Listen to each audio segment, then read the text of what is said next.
Good morning, good afternoon, good evening, one and all. Thanks for joining us in this episode of Voice of CIO series.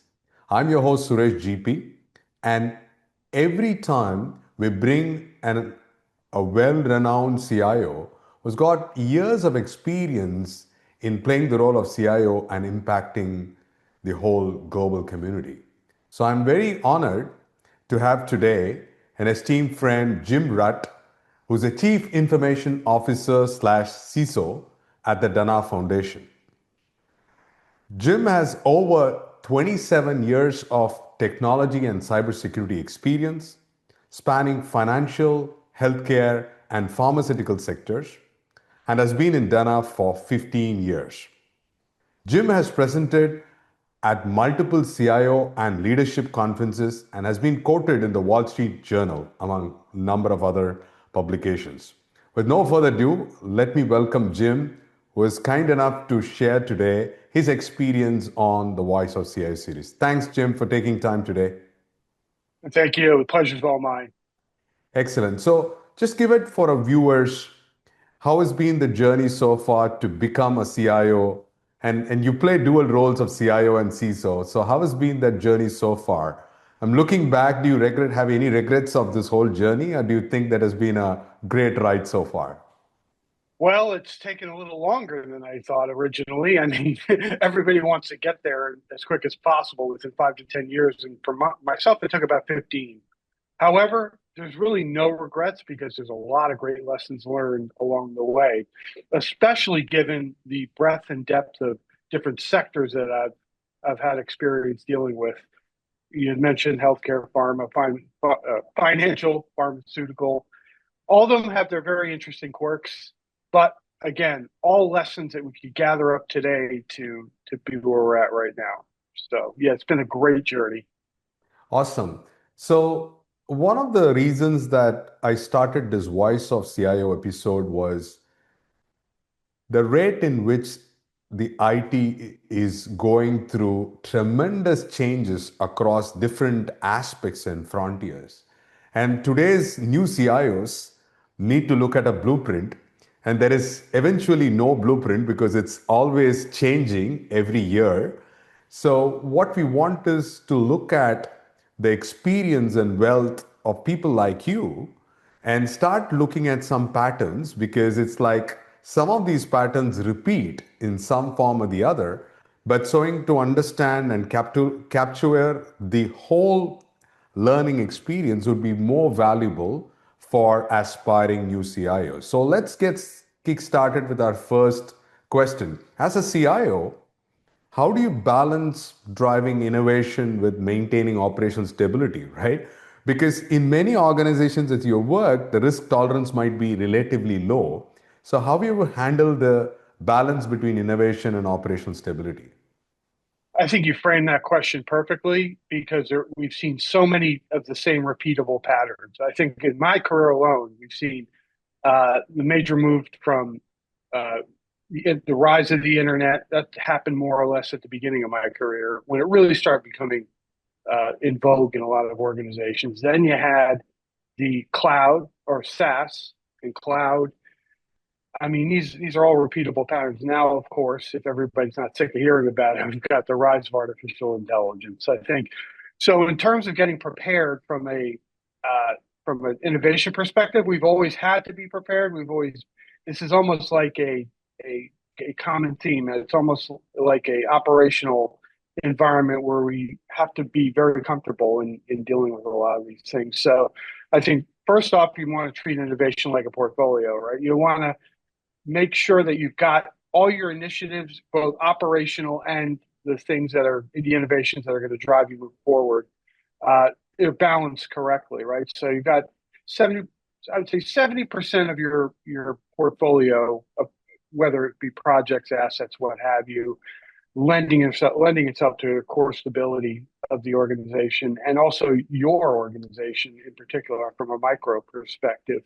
Uh, then you want to kind of section off about, I would say 20% for any kind of adjacent improvements to that portfolio. You're going to have some things that you have, like systems of record, for instance, I think are never going to really change overnight, no matter the innovation. But you can make little incremental adjustments to these things. So you want to kind of section that 20% off there. And then I usually have about 10% where I'm going to almost bet the ranch, but not completely. We kind of, I'd say from a euphemistic perspective, call them transformational bets, right? Areas where we can definitely see a lift of another proportion or another generation from a small amount of investment. Those are the types of bets that I would be very comfortable in taking. Even there, I'm going to always hedge my bets. So I'm going to be building very safe pilot environments for any kind of new transformation or new bets that I'm taking in these areas, so that I'm not mixing experimentation with the stuff that's really been running well and want to continue to keep running. And then obviously, and I think this is almost new. I've been hearing this for 20 years, but I mean, I've heard like it's a huge revelation, but you have to think like a business person, even though you're in a technology role. You have to tie everything to a traceable area of your business.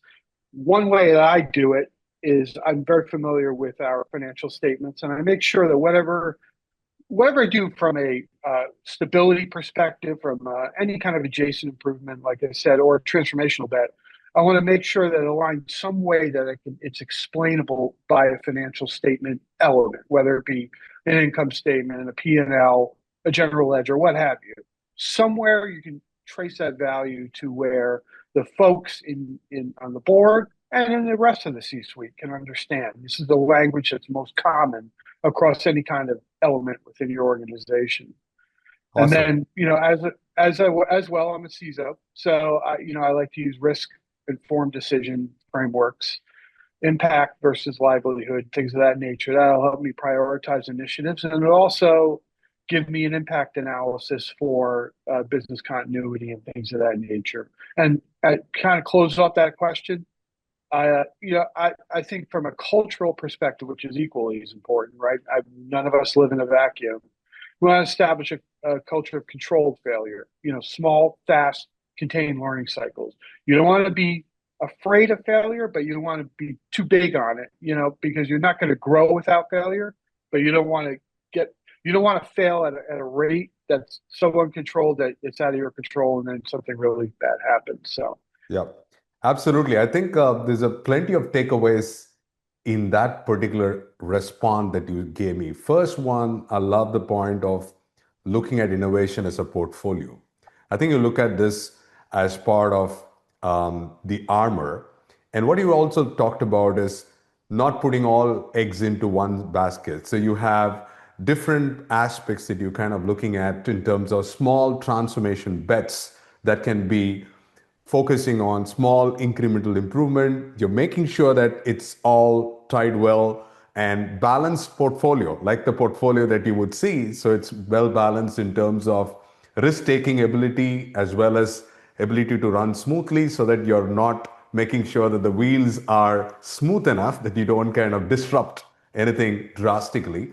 But also talking about the business value, because you're trying to focus on what is the value for business, because at the end of the day, if IT is just telling about that new shiny technology, you're going to miss the boat, because we are all here to serve the business. In fact, we are the part of the business. So how do we bring that conduit very clearly for people to assimilate and present their information? That's a great way to do it.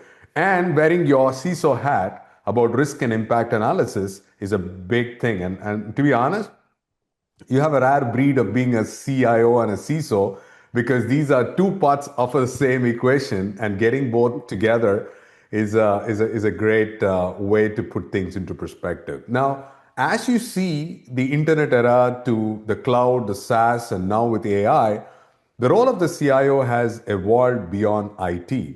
So when you talk about, and we have had these conversations before, Jim, that how do you position yourself as a strategic business partner? Because the level in which technology is going, it's not about technology, it's about business, right? So how do you position yourself as a strategic business partner rather than just being coined as a technology leader?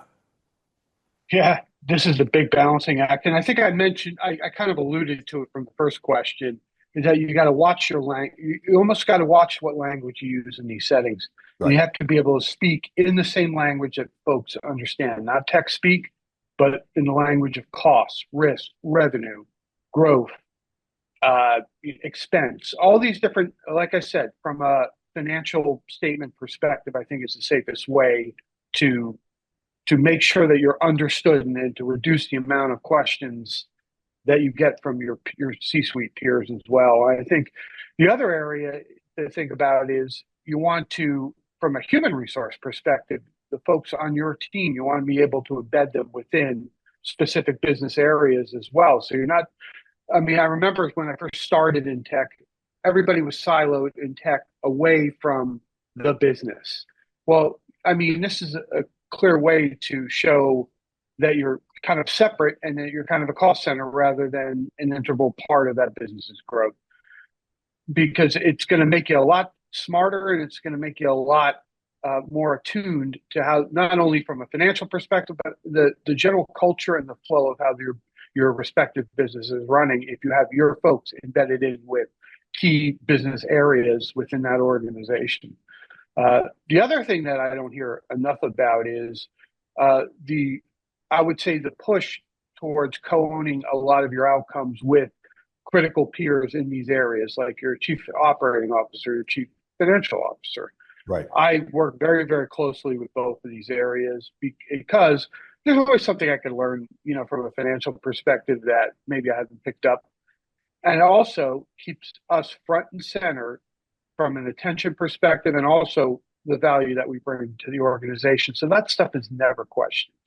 This is the thing that usually a lot of CIOs are that I speak to, that's one of their main concerns. And even CISOs as well. It's like, what is this bringing to the business? That's not a position that you want to be in. Correct. So be proactive, get embedded with these key C-suite members. I would say these are the ones really at the core of the power driving the organization. Awesome. And And I along think, with my, mm. go ahead.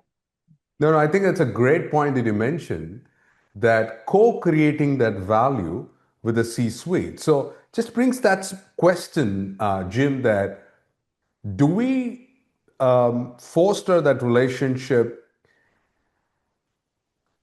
organically, or how do you go about setting that ball together? Because that's a bold ambition to co-create together, right? At one point, a lot of CIOs say that, okay, that's not in my charter, and I'm just spreading myself too far if I go there and try to bet that. How did you go about building that relationship and fostering that co-creation, considering that there is too much different priorities in your quadrant, and how do we kind of Yeah. marry both from CIO perspective as well as the other peer in the C-suite? Yeah, I'll tell you from a broad perspective how I've done it. One is, and this is from a technology perspective, reduce the amount of abstractable artifacts in our environment so that it would lessen the load on a lot of the core stability piece that I talked about in the first place. So we did a major transformation probably about 11 to 12 years ago, roughly after I had a couple of years of being here and getting my lay of the land and understanding how we're going to move forward. And I said at that point we're going to make a somewhat adjusted, a combination of adjacent improvements and a couple of transformational bets by moving a lot of our stuff to the cloud, a lot of our key systems of record, some of our adjacent systems as well. Somewhat of a risk, but in terms of looking back, when we completed that initiative about 9 years ago, the payoff has been tremendous. I spend a lot less time trying to justify, I would say, artifacts in our environment that nobody understands or wants to understand. And now I can focus more of my conversations with these peers on things that really matter and that directly relate to business initiatives that are top of mind for our C-suite. That's one. The second area is, or the second thing that I find very valuable is bring value to the folks you want to co-work with. Bring the data, bring the insights, KPIs that you both own. These are very, very easy ways to I would say inexorably link your success with the rest of the C-suite, the rest of the business, et cetera. And then also bringing ideas. That's a 10% of transformational bets that I'm taking. I'm always looking for the next thing that could, or maybe could not, be transformationally amazing to our organization. But if you keep these things as a conversational piece, you continue the relationship as well. These are the things that kind of, I would say, form the overall strength of your relationship with the business, with these business leaders. And from there, I think you're going to be doing very well. Awesome. I think you gave a lot more perspective of how to involve into some strategic conversations continuously, and it evolves over a period of time. Now, let's talk about the elephant in the room. There's a lot of noise around AI right now. So, and there is a bit of hype. There's a bit of bold things people are talking about. Every world is talking about some bold things that will change the future of the ecosystems. But what do you think as part of the most practical real world applications that are actually delivering value? Because there is a lot more noise around the AI piece, but how much of that is delivering real value to business stakeholders? Because I'm not very big fan of people getting pushed off saying that AI is doing. There is a bit of a gimmick in the way that people play this AI story. So what's your experience, Jim, in terms of practical value that these can bring really on the ground? Yeah, the noise is overwhelming. I'm trying my best not to add to that noise cloud, but I mean, obviously, it's an inevitable subject that everybody's going to be talking about. And I agree with the ultimate impact that we'll have from a organizationally, transformationally, from from efficiency, all these different things. What I don't agree with is the timing. I see a lot of hype saying that these things are going to happen in 12 months, and 24 months, and 36 months. AI, in whatever form that you bring it into your organization, whether it be just generative or agentic or one of these different forms, at least for this era of AI, it's not going to be, it's highly dependent on data and how ready you are with the data in your organization. I think most organizations really don't have a strong data program. It's very difficult to do that. And if your data is not aligned properly to be able to be consumed by these different types of AI that you bring in, it's not going to have the transformational impact right away. Eventually it will, but not right away. So I think from a practical application perspective, you kind of have to use the building block approach and start looking at where's the biggest bang for your buck in some of these areas. So I think productivity augmentation is one area.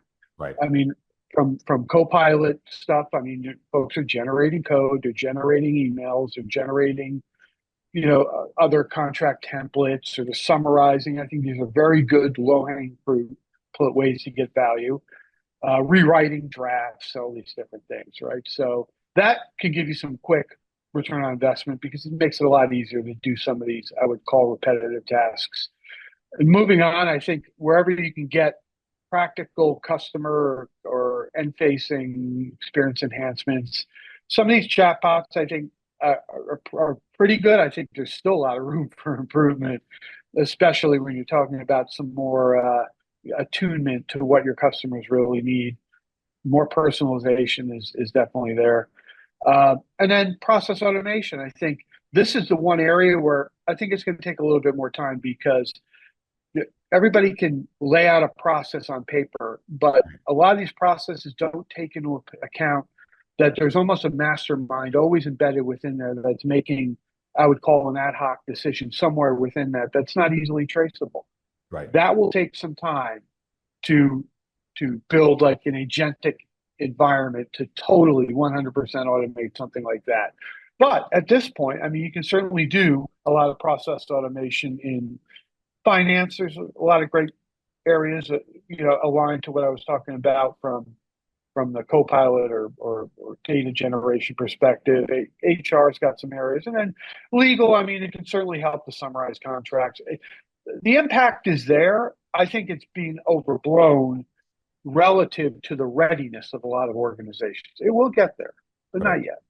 That's a great point that you said that, but the part of the technology is only good as the data that you have. And we are not even ready to have the data really at a stage where you can consume and leverage the real power of AI. But there is some quick wins and low-hanging fruits that we can get started off, build the momentum. So you don't need to wait for the big game to kind of open up, but that's a great starting point to look at that. So it's well said. So with AI moving so quickly, whether it's kind of the hype or kind of moving into agentic AI and generative AI, how should CIOs think about GRC, right? The governance, risk, and compliance, also from an ethical use, because the deep fakes that has come in, and I'm not even able to trust whether it is the real Jim or someone else is trying to have this voice of CIO episode. So, how do you look at what kind of controls that we should be keeping in mind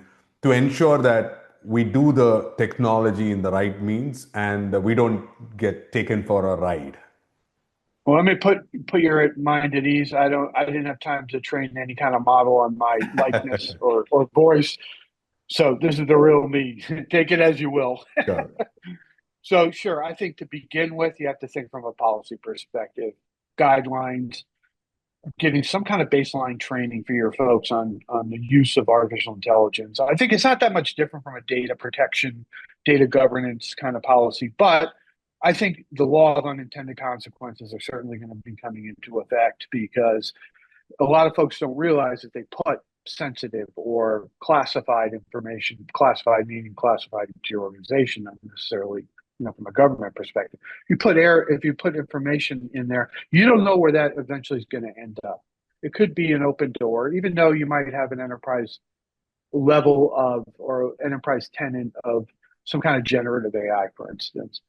And they say, yeah, your data is only here. We don't train our models on it, et cetera. You don't really know where that's going to end up. You really have to be thoughtful about self-censoring for these types of situations. And I think that involves a lot of conditioning as well as training for a lot of folks on the proper use of this. So I think a good set of policies, good guidelines, don't put the cart before the horse. Don't be throwing out a lot of these tools without really learning or teaching your folks how to really use this. I think this is, by the way, is kind of an adjunct. This is how we got so much trouble in the first place in enterprise technology. We Right. threw all this technology at of people, assuming they would be picking it up as quick as we would as practitioners, Correct. and to come out with the fact that really it doesn't work that way, right? Okay. So Absolutely. from a mindset, oh sure, sure. From a mindset perspective, we kind of have to shift, and this is kind of taking the security piece as well, from blocking these things or knee-jerk reactions to enabling them with the proper guardrails, whether it be technical, whether it be compensating type of guardrails, making these pathways secure to using these tools, not just a blanket restriction of using these tools, right? So, and then kind of tied to the last question that we discussed, partnering with the rest of your C-suite, particularly operations, legal, financial, all cross-functional governance points. Very, very critical to an initiative like this. And then continually monitor and adapt. We don't know the whole downstream impact of this technology, so we're going to have to course correct as we would for anything. One of these models may go out of business. You don't know down the road, 5 to 10 years. What are you going to do? It's the typical planning scenarios that we've had, for everything else. So I think just taking a logical approach and trying to block out some of the, I would say, extreme noise out there, and you'll be fine. Yeah, no, that's a great way to put things into perspective that the whole guardrails, the AI governance part is getting even more important about how we do it. And it could be as simple as starting with data governance, data protection part of it. But you really need to be focused on really how this is all navigating through in as times start getting in. So getting to that part of I love the part of the partnership with the C-suite, right? This, like the CFO, the COO, and Chief Human Resource Officer. How does that Yeah. effective partnership look like in practice? I mean, what kind of metrics would you even measure?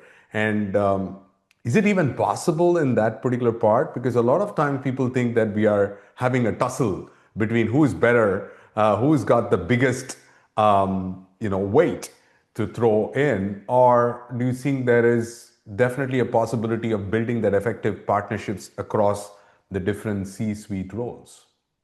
Yeah, I think everybody's got a little bit of ego and they feel their role is the most important in the Right. organization.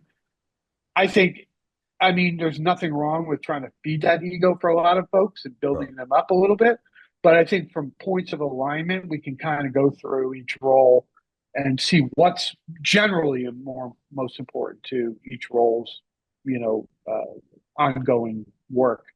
From a CFO perspective, again, mostly financial, and you want to show how you're disciplined in your technology investments and controls investments as well, return on investment, cost transparency. These are areas that you're not going to get any direct questions from the CFO because they understand what the impact is to the bottom line and also from a financial reporting perspective. That's a great way to start that kind of a relationship with one of them. From a chief operating officer perspective, you want to talk in terms of operational efficiency, Hmm. and I think AI is going to be a great talk point for that. That'll put you in alignment very quickly if you haven't been already. And then also process transformation. Very good 2 points, very topical and relevant in today's operating environment.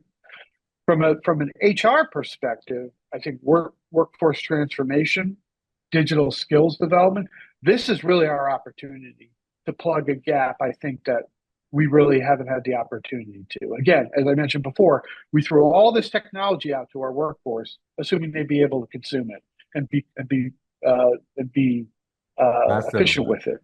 Yeah. I mean, it's the overstatement of the year, right? I think so. I think that to me is one of the more, I would say, going to be one of the more transformational relationships for a CIO moving forward, especially in this era of AI, where you've got your workforce that has a lot of questions about what the ultimate impact of AI is going to have. Is it going to replace workers? I don't think it's going to happen anytime soon. But I think this is the kind of the hype level that we're hearing in the mainstream media. Is it going to affect some of the job functions that we have? Yes. Is it going to be a wipeout situation? I don't think so. No, no, We've I got a think long way to go. Go ahead. I think that's a very valid point to do that. So one of the things that you're saying is that focus on what is the value driver for the respective CXOs. For a CFO, it's financial transparency, bringing in that level of return on investment. For CHRO, I love the part of workforce talent, digital Yeah. skills and upskilling, because in TaUB solutions, we focus a lot more on capability development because every organization is looking at, are we even trained and can we create agentic AI? What kind of competency we need to have to elevate yourself from the current capabilities to the future capabilities to run it through. So understanding what is value for the respective CXOs will take us a long way to make things happen. Now you bring this whole distinct dimension of CIOs and CISOs. So I always believe that at one end we are trying to drive transformation pretty fast, while CISOs are becoming sometimes the bottleneck. They hold it, restrain, and say that, no, I'm not going to go that until this particular thing goes through this whole business impact analysis, data protection, data privacy, and stuff like that. So, how do we play these two roles where there's tension versus alignment? Because you wear two hats. I don't know how do you wear these two hats interchangeably, but there's Yeah. always a tussle between the CIO and the CISOs. So how do we really maneuver over this tension versus alignment? Yeah, I think inevitably these two roles are going to merge in some way, shape, or form down the road for that very reason that you just described. I think there's no other way to have two separate functions be able to deliver innovation at high speed Right. or and even at controlled high speed, I should say, without having somebody that knows both areas, I would say fairly well. because I think the bounce back and forth or that conflict, if it's in two separate areas of discipline, I think that's going to end up slowing down a lot of organizations at some point, maybe more than they would have anticipated. That being said, I think there's still in most areas they are two separate disciplines, and I think the way I look at it as a combined role is one from an alignment perspective in terms of enterprise risk and resilience. I know whenever I'm looking at a potential transformational bet, the first thing that comes to mind is how are we going to do this in such a way that is going to reduce risk as dictated by our board? That's very, very critical because otherwise, why even go down the path of doing your initial project, work on that thing if it's not going to result in a clean transformational area and then have a bunch of risks that you have to remediate after that? It's almost a waste of time in my mind. Yeah. So having thought in that realm, I think it's been very beneficial. I think also, I had mentioned also speed versus security. I think now we can give a much more realistic timeline on a lot of these types of initiatives where, from a CIO perspective, you would say, oh, we can do this in 4 months. But a security person would say, yeah, well, we need to tack on another 2 months for all the due diligence that we need to do during the project and after it. So here we can combine that and say, yeah, it's going to take about 5 months to do this safely, securely, and reduce risk properly. And then strong collaboration. I think, I think that mindset that I've had over the past 10 years since I've had these dual roles is starting from the architecture perspective, again, secured up by design, and that so we're baking in what we need to from a security perspective instead of spraying it on after the cake is out of the oven. Absolutely. And so my final question, Jim, is looking ahead 3 to 5 years. I know in terms of horizon, 3 to 5 years is a big time, but how do you see CIO role continuing to evolve? Because you've seen what has happened in the last 27 years. And what kind of capabilities will define the most successful CIOs? Because everybody is thinking about, as the whole world changes with technology and transformation, how do we stay ourselves relevant and make sure that we become successful with TaUB? So how do you see those CIO roles evolving, and what capabilities will become most important? Yeah, I think this is a vitally important question. I think, again, from a lot of my peers that I speak to, they're very common topics that come up. Most of them are probably from a self-preservation perspective, but also a lot of these folks now want to move from the maintenance to the transformational type of persona or role or what have you. So I would say, position yourself as an orchestrator of ecosystems. You're not only managing what you have from a portfolio perspective, future partnerships, future initiatives, all these different things. That is part and parcel with the rest of your portfolio, and think of it as an active, living, breathing ecosystem. Also, we mentioned AI pretty extensively. I think just deep involvement, this is going to be an integral part of our future, no matter what, inexorably. So as a core competency, we have to show that to our C-suite peers, to our board, that we know what we're doing from current state and then looking into the future and have reasonable confidence that we can start to adopt a lot of these technologies safely, securely, and in its proper time frame. Greater focus and align with AI, greater focus on data. I think this is underserved in every organization. I think a lot of folks don't want to dip their toe into data governance, data master management, whatever, master data management, because it's a lot of work and it doesn't necessarily show immediate results because it takes so much work. But I think it's an absolute prerequisite from success in AI and other initiatives. And then just understanding what, some of the future needs that you're going to have, or the future skills that you're going to have to show as well. Digital ethics, we mentioned at the outset, vitally important in this age of AI and soon to be robotics and quantum computing, if and when that ever comes down. Trust, business impact, agility, and talent development. These are the main areas, I think, that'll keep us very, very busy for at least the next 20 to 25 years, give or take, and probably further than that. Awesome. I think you summarized really well about trust, business agility, the ability to kind of focus on business value. It's going to be really important, and we still have a long way to go, but the foundation and fundamentals do not change. So it's been reassuring, Jim, to hear from you as a practitioner, being in that space for so many years and giving you a wealth of wisdom for all viewers as part of the Voice of CIO series. And I'm sure we'll be able to be better equipped if you keep your wisdom in mind and take that steps in that direction. So thank you so much for taking time today and sharing your tremendous years of experience and practical nuggets for us to take advantage of the CIO era. And it seems to be much more exciting as we get into 2026 and beyond. Yes, the pleasure was absolutely all mine. Thank you once again for having me. Thanks, everyone. I hope you enjoyed this series of Voice of CIO. If you love to, make sure that you subscribe to this channel and keep watching, because we will come back to with another episode of CIO. Make sure that you look CIOs look great as they navigate through this uncharted territories. Thank you so much.